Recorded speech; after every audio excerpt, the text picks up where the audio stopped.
Hi, welcome to Centremaps video. Today we're at the BGS, the British Geological Survey headquarters, and lucky enough to have Katy and Russell with us. Already got one BGS video out with talking about 50k geology, and that's talking about where the bedrock and superficial deposits are, and there's lots of detail in that video. But today we're looking more at susceptibility, the implications of what is below the ground, and the GeoSure product in particular. And just wonder if you could tell me a little bit about how that came about, and then what perhaps the layers are. Yep. So GeoSure is a suite of 6 different types of ground stability hazard. Those are the sort of main prevalent ones across Great Britain, and they are derived from that baseline BGS Geology 50k map, but with that added interpretation. So it's looking specifically at those 6 different hazards, the processes that are involved in those hazards, how they act and impact. So that's landslides, shrinks-swell clay substance, soluble rocks or dissolution, which we report in the media as sinkholes, collapsible deposits, compressible ground and running sands.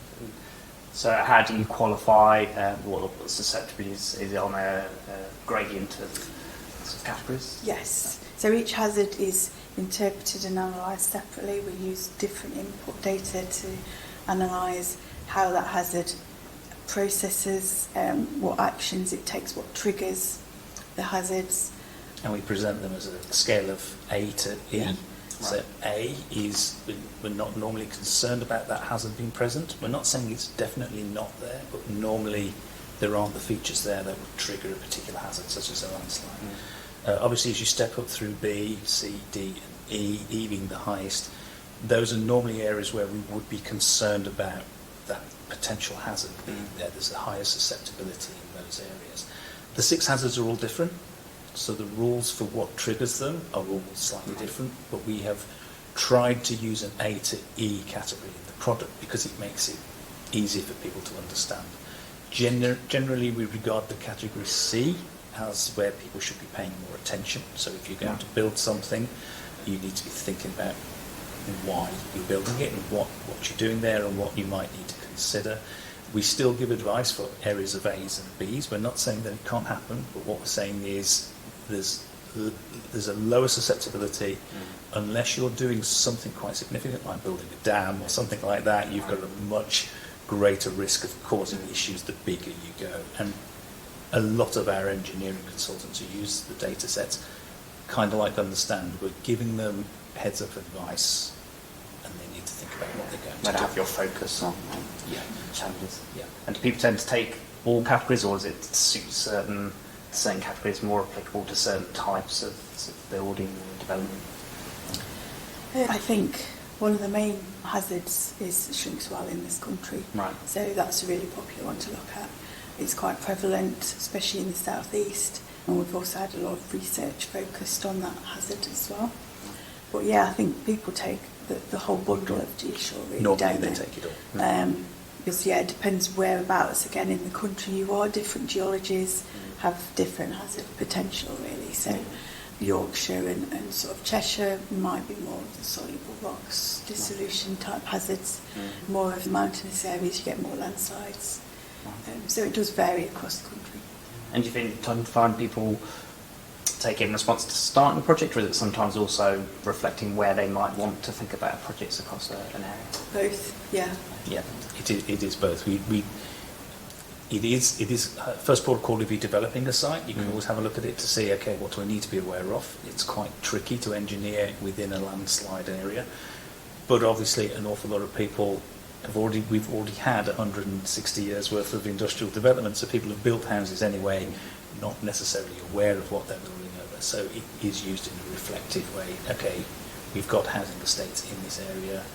Are there things we need to consider going forward because we now know there's a shrink swell or a running sand issue?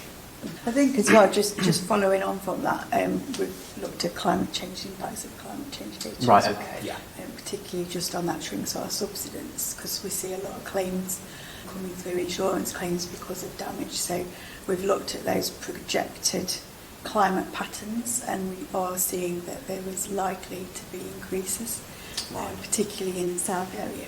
But it's those real clay-rich deposits that have the higher risk. Right. And are people, do you think, going to be needing to look at that retrospectively as to what they built as Potentially. well as what they're going to build. Potentially, yes. I think Potentially. it's all about being aware of the potential for issues so that you can then mitigate and adapt for them. So some older houses that might not have as robust a foundation, you can actually mitigate, and the cost of mitigating is probably much less than the cost of actually treating the hazard once it's happened. Yeah. That GeoSure data, it's not actually sort of brand new, it's been around for a few years, and it's sort of interesting to hear where that's getting used in real applications. Yeah, sure. It's been around for many years, 20 odd years now, and evolved over time as new research has come in. That's fed into improving that data set. But it's aimed at the residential market, so two-storey dwelling residential houses basically, and the use types are home buyers, so it goes into a lot of conveyancing reports and processing. Developers, local authorities use it for planning applications and that kind of thing. Infrastructure as well. Infrastructure uses it as well. So as a rail and road will use it. Yeah. It's an easy to consume geology layer. So it's one of our more popular products because it doesn't talk about geology types. It gives you A to E. And once you read the instructions of what A to E means, the downstream users can kind of like understand, okay, I do or I don't have to think about this. Yeah. Basically. Yeah. There's an interesting talk recently at GeoSure as well from a civil engineering company talking about perhaps people should be thinking about geology as well. They sometimes look at it and think, oh, it's not been developed, great, I'll get in there. But actually, particularly with the cost and the carbon cost of foundation things that maybe taking that reflection on, there's a reason people haven't built in there, and it's not immediately visible at the surface. Yes, sensible. People are always going to build where they want to build because there's always a nice view and there's always an opportunity. And some of the earlier developments in the history of Great Britain haven't always paid attention to what they're building on. And the whole purpose of this data set is to just nudge people along the road to, you do need to think about this. Doesn't mean you can't build there because you can engineer for most solutions. It's just there is a cost to building in some areas because there's a higher susceptibility to a hazard you need to mitigate. And it's about being aware that that hazard is a potential and therefore designing construction appropriate. Yeah, because you don't want to actually cause a problem just by building something, basically. Yeah, absolutely. We could say a lot of the products we do that actually the cost is really relatively low, and doing these kind of things early, you can do a better design.